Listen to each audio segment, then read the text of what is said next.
뉴스를 이렇게 잠깐 봤는데 특별한 기사가 있었습니다. 일본에 사는 한 말기암 환자 이야기인데 이 사람이 자기가 말기암이라는 것을 알고 힘든 그 암을 치료하느니 차라리 내가 그동안 내 인생에서 감사하는 사람들을 이렇게 초청을 해서 그들에게 내가 인사를 하고 떠나는 게 더 낫겠다. 아마 이런 생각을 한 것 같아요. 이분의 이름이 안자키라고 하는 분입니다. 그런데 신문에 내가 광고를 낸 겁니다. 광고를 내서 내가 그동안 신세진 사람들 이렇게 쭉 뭐 일일이 다 초청을 못하지만 어쨌든 나를 아는 사람들, 나와 연관된 사람들을 초청해서 좋은 자리를 마련하고 싶다라는 광고를 냈는데 그 광고를 보고 한 1000명 정도가 찾아왔다는 거예요.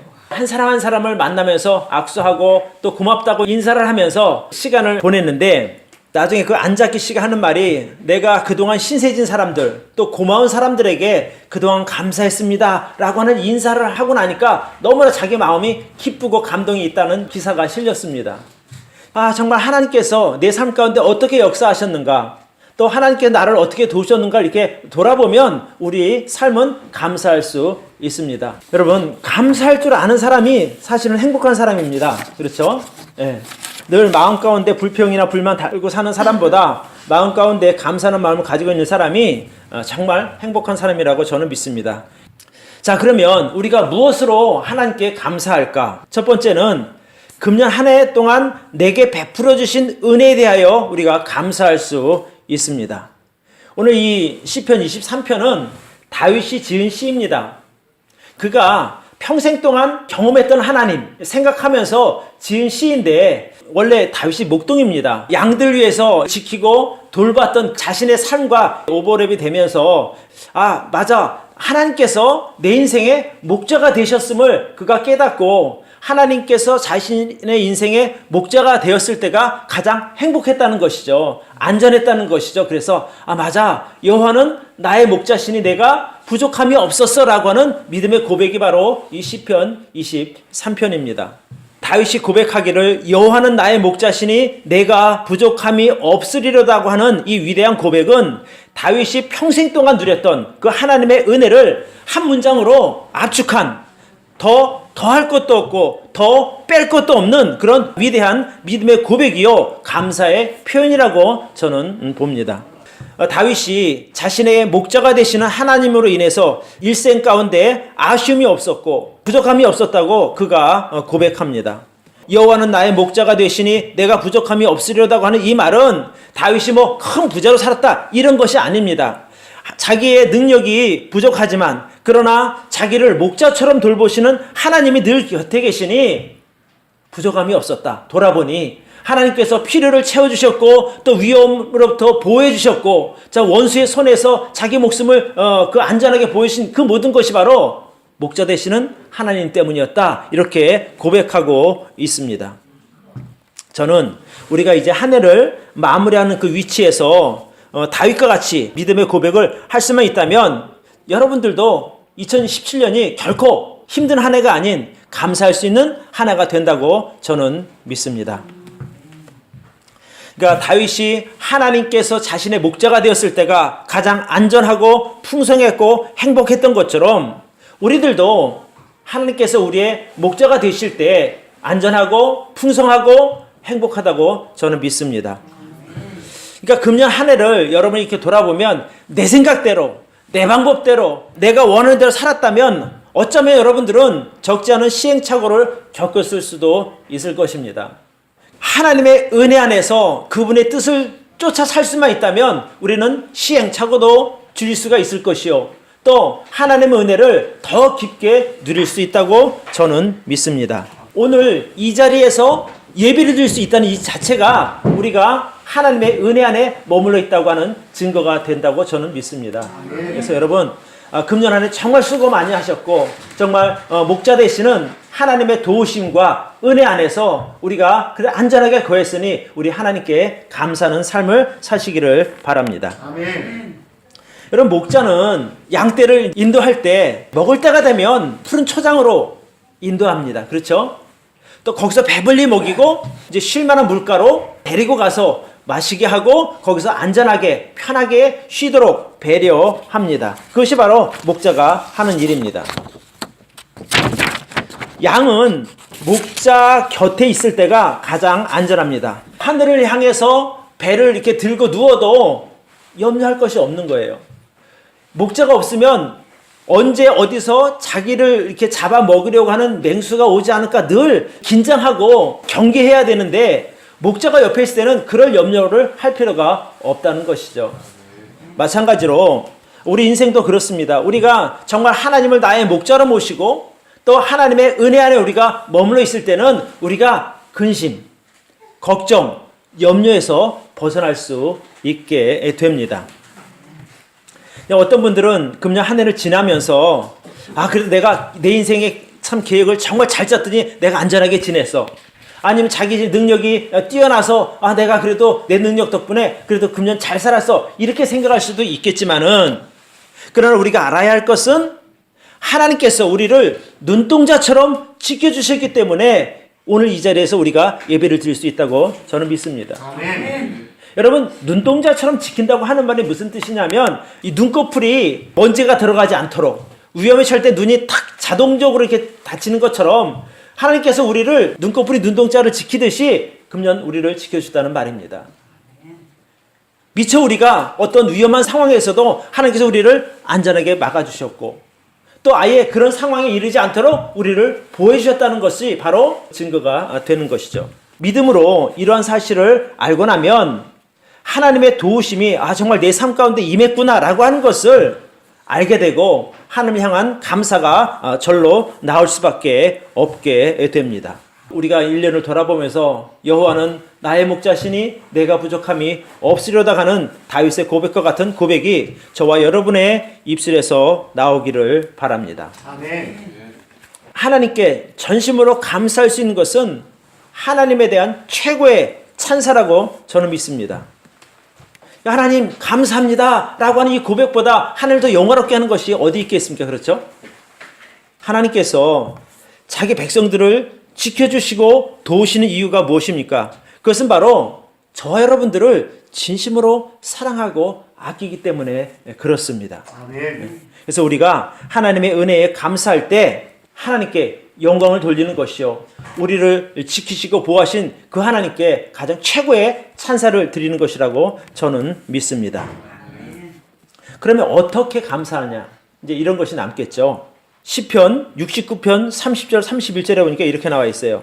내가 노래로 하나님의 이름을 찬송하며 감사함으로 하나님을 광대하시다 하리니 이것이 곧 뿔과 굽이 있는 황소를 드림보다 여호와를 더욱 기쁘시게 함이 될 것이라, 이렇게 다윗이 고백하고 있습니다. 이것도 다윗이 지은 시인데, 내가 황소를 드림보다, 제물을 드림보다 하나님의 이름으로 찬송하고 감사함으로 하나님을 광대하시다 할 때에, 능력의 하나님이라고 찬양할 때에 하나님께서 우리를 기뻐하신다는 거예요. 아멘. 그래서 우리가 감사하는 마음으로 하나님 앞에 나아가기를 바랍니다. 아멘.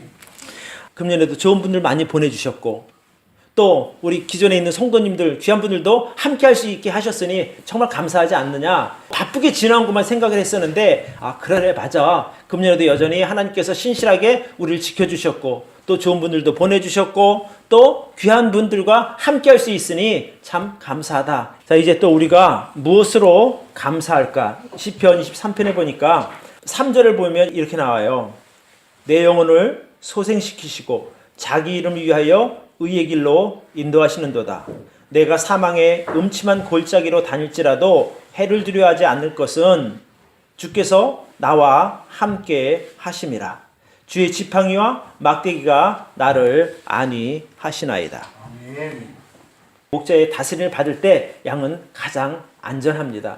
근데 다윗이 여기서 뭐라고 얘기하는 거 아니? 하나님께서 자기 영혼을 소생시키셨다 이렇게 말합니다. 그리고 자기 이름을 위하여 의의 길로 인도하셨다라고 말합니다.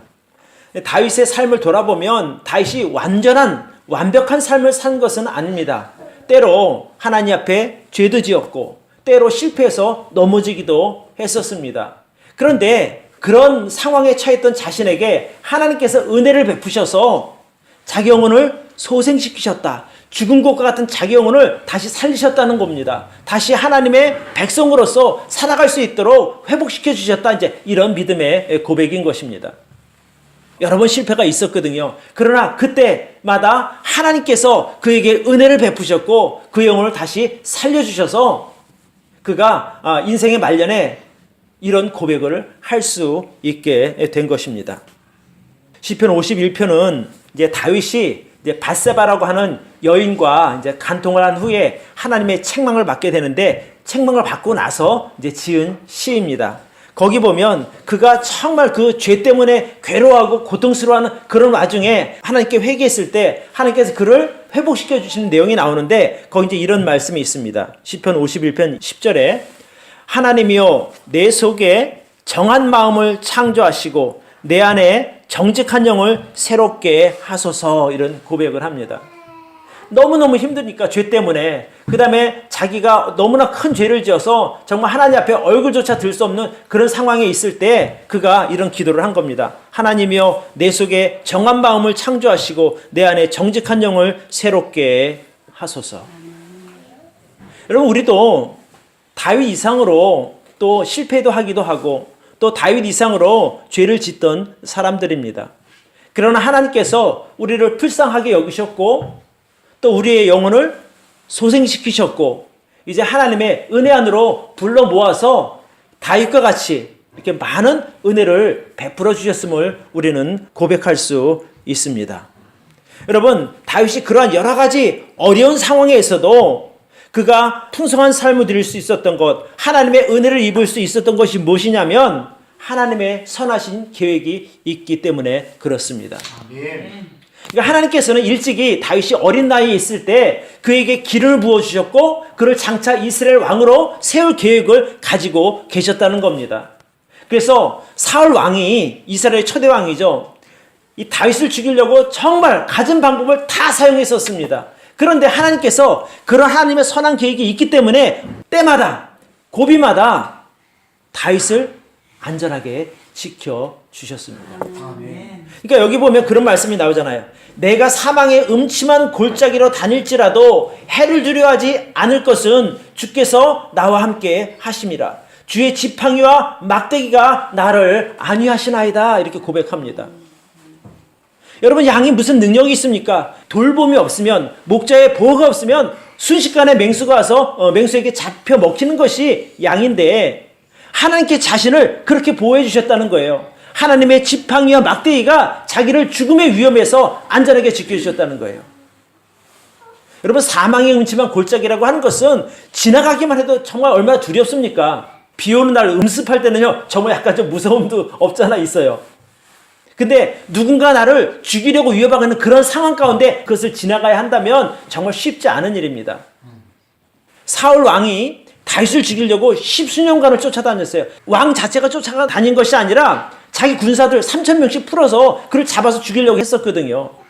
근데 그런 위험에서 하나님께서 그를 지켜주신 거예요. 왜요? 이스라엘 왕으로 다윗을 세워야 되기 때문에 그렇습니다. 아멘. 저는 하나님께서 저와 여러분을 향한 선한 계획이 있기 때문에 하나님께서 우리를 안전하게 지켜주실 줄로 믿습니다. 아멘. 때로 내가 실수해서 넘어진다 하더라도 내가 죄 때문에 하나님 앞에 어려움 가운데 있다 하더라도 하나님께서 우리를 지켜주시는 게 왜? 저와 여러분을 향한 하나님의 선하신 계획이 있기 때문에 그렇습니다. 아멘. 또한 이제 다윗이 왕이 된 후에 그 아들 압살롬이 반역을 하지 않습니까? 압살롬의 그 반역 때문에 눈물을 흘리면서 도망가는 그런 시점이에요. 잡히면 죽습니다. 아들이지만 그때도 그가 하나님을 향한 기대를 접지 않았습니다. 그의 부하가 여호와의 궤도 같이 가져가야 되지 않겠습니까? 라고 이야기할 때에 하나님께서 내게 은혜를 베푸시면 내가 다시 예루살렘으로 돌아갈 것이다 해서 그 법궤를 예루살렘 성에 두고 옵니다.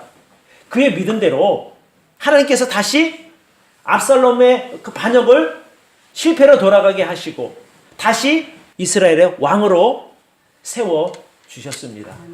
그러니까 이런 모든 일들이 하나님의 선하신 계획 가운데 있을 때 하나님께서 인도하신 일입니다. 또 그가 범죄했었습니다. 인구조사도 했고 남의 부하의 아내도 자기가 취했고 부하도 죽였고 그런 살인죄, 간음죄, 하나님의 말씀을 거역한 죄가 있었지만 그러나 그런 가운데서도 그의 인생이 망하지 않을 수 있었던 것이 무엇인가? 다윗을 향한 하나님의 선한 계획이 있었다는 겁니다. 여러분, 우리가 아까도 여기서 고백하지 않았어요? 내 인생은 하나님의 선하신 계획 가운데 있다. 그런 하나님의 선한 계획이 있기 때문에 저와 여러분의 인생이 안전하게 보호하심을 받는다고 저는 믿습니다. 그러니까 그런 것들을 우리가 생각해 보면 2017년도 이 한 해가 안전할 수밖에 없었고 하나님의 도우심을 입을 수밖에 없었고 그런 여러 가지 위험과 어려움과 나의 범죄함에도 불구하고 하나님께서 우리를 은혜로 지켜주셨다고 저는 믿습니다. 아멘. 주님께서 내 영혼을 소생시키시고 자기 이름을 위하여 의의 길로 인도하신다고 그분께서 말씀하고 있는 거예요. 하나님께서 자기 이름 때문에 저와 여러분을 보호해 주신다고 저는 믿습니다. 아멘. 우리를 이끄신 하나님의 선한 인도하심에 우리가 감사하는 마음으로 지내야 할 줄로 믿습니다. 아멘. 다윗에게 이런 말씀을 하셨어요. 네가 어디를 가든지 내가 너와 함께 있어 내 모든 대적을 내 앞에서 멸하셨은즉 세상에서 존귀한 자의 이름같이 내 이름을 존귀하게 만들어주리라. 내 집과 내 나라가 내 앞에서 영원히 보존되고 내 위가 영원히 견고하리라 하셨다 하라. 나단이 이 모든 묵시대로 다윗에게 고하니라. 그러니까 하나님께서 때마다 다윗에게 알려주신 거예요. 나단 선지자를 통해서 사무엘 선지자를 통해서 알려주신 거예요. 너를 향한 하나님의 계획은 선하셔. 그러니 너 걱정하지 말고 하나님 의지하며 살아. 이제 이런 이야기거든요. 저는 다윗에게 뿐만 아니라 저와 여러분들에게 여러분과 저에게 하나님의 선하신 계획이 있기 때문에 결코 우리가 망하지 않을 것이며 결코 무너지지 않을 것이라고 저는 확신합니다. 아멘. 로마서 8장에 보면 이렇게 나와요. 하나님께서 예수 그리스도 안에서 우리를 위한 절대적인 안전을 거기서 약속하고 계신데 다윗이 하나님의 선하심과 인자하심을 근거로 평안을 누리며 풍성한 삶을 살았던 것처럼 우리도 우리를 향한 하나님의 그 선하신 계획을 신뢰하는 가운데 그런 삶을 살아야 된다고 저는 믿습니다. 아멘. 5절에 보면 주께서 내 원수의 목전에서 내게 상을 베푸시고 기름으로 내 머리에 바르셨으니 내 잔이 넘치나이다. 그 수많은 다윗을 죽이려고 하는 사람들, 다윗을 저주했던 사람들 앞에서 하나님께서 다윗에게 큰 잔치상을 베풀어 주시는 거예요. 도망가기도 급급했던 다윗을 하나님께서 부르셔서 그 원수들을 보는 앞에서 상을 차리고 그를 대접합니다. 그리고 기름으로 그 머리에 바르면서 그를 높여주십니다.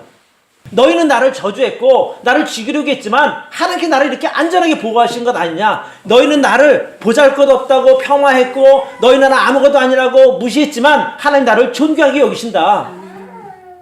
이런 상황이 바로 다윗이 이런 고백을 할 수 있게 만든 겁니다. 아멘.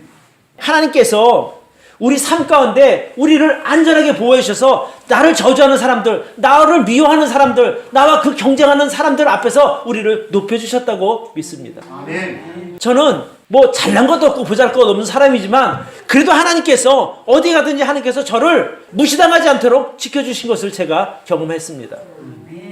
아이 뭐 서병은 무슨 별거 아니야. 그래도 저는 아무 관계가 없던 거예요. 왜? 하나님께서 내게 상을 베푸시고 기름으로 내 머리에 바르셨으니 내 잔이 넘치나이다. 아멘.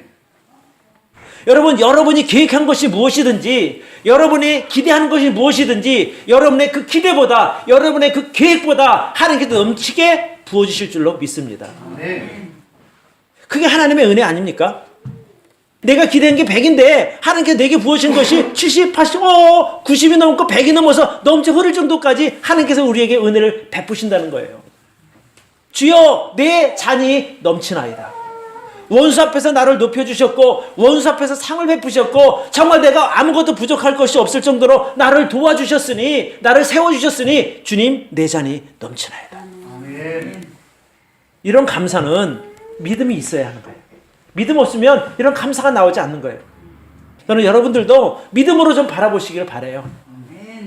그러면 여러분의 입에서도 다윗처럼 주여 내 잔이 넘치나이다 라는 고백이 나올 줄로 믿습니다. 마지막 세 번째, 내게 임할 은혜와 보호하심을 기대하면서 감사하시기를 바랍니다. 다윗이 마지막에 이제 이렇게 말해요. 6절에 보면 나의 평생의 선하심과 인자심이 정녕 나를 따르리니 내가 여호와의 집에 영원히 거하리로다. 하나님의 은혜를 경험한 사람은 늘 하나님의 곁에 머무르게 됩니다. 왜요? 좋은 걸 아니까. 다윗이 자기 평생에 그런 하나님의 선하심과 인자하심을 경험하고 나니까 뭐라고 고백합니까? 내가 하나님의 집에 영원히 거하겠습니다. 다윗의 이 고백에는 자기 평생에 경험했던 그런 것들이 바탕이 되는 것이거든요. 앞으로도 내 인생에 계속해서 주님의 은혜가, 주님의 인자하심이, 선하심이 나와 함께 하실 것입니다라고 하는 믿음의 고백이기도 합니다. 금년 여러분의 삶에도 하나님의 선하심과 인자하심이 함께 하셨음을 믿습니다. 하나님의 그런 선하심과 인자하심 덕분에 우리가 지금 여기 있는 것 아니겠습니까? 그렇죠? 감사도 믿음이 있어야 할 수 있습니다. 나의 수고로, 나의 노력으로 인해서 금년 한 해 이 정도 된 것이다 생각하면 감사하는 마음 없어요. 나의 부족함에도 불구하고, 나의 실수에도 불구하고, 나의 믿음 없음에도 불구하고, 나의 죄에도 불구하고 하나님께서 이제까지 우리를 지켜주셨으니 여러분 감사합니다. 아멘. 금년에 우리에게 임하신 그 하나님의 은혜를 생각해 보면 알 수 있는 것이, 그러면 내년에도 변함없이 하나님의 은혜가 우리 삶 가운데 임할 것이다 라고 하는 그런 기대를 할 수 있는 것입니다. 이게 다윗이 노년에 지은 시니까 그 하나님에 대한 그 기대가 있으니까 다윗이 자기가 경험한 것들을 가지고 하나님을 찬양하는 것 아닙니까? 그러니까 우리도 금년 동안 한 해 동안 우리에게 임한 은혜를 기억하면서 감사하면 참 좋겠다라는 것이죠. 목자처럼 우리를 인도하신 그 하나님, 푸른 초장으로 우리를 인도하신 그 하나님, 원수의 공격으로부터 우리를 지켜주신 그 하나님, 사망의 음침한 골짜기로 지날 때도 우리를 여전히 지켜주시고 보호하신 그 하나님, 원수 앞에서 우리에게 상을 베푸시고 우리 머리에 기름을 바르셔서 우리를 높여주신 그 하나님, 그 하나님을 기억하면서 우리가 금년 한 해 우리에게 베푸신 것들로 인해서 감사하는 그런 시간이 되기를 축복합니다. 기도하겠습니다.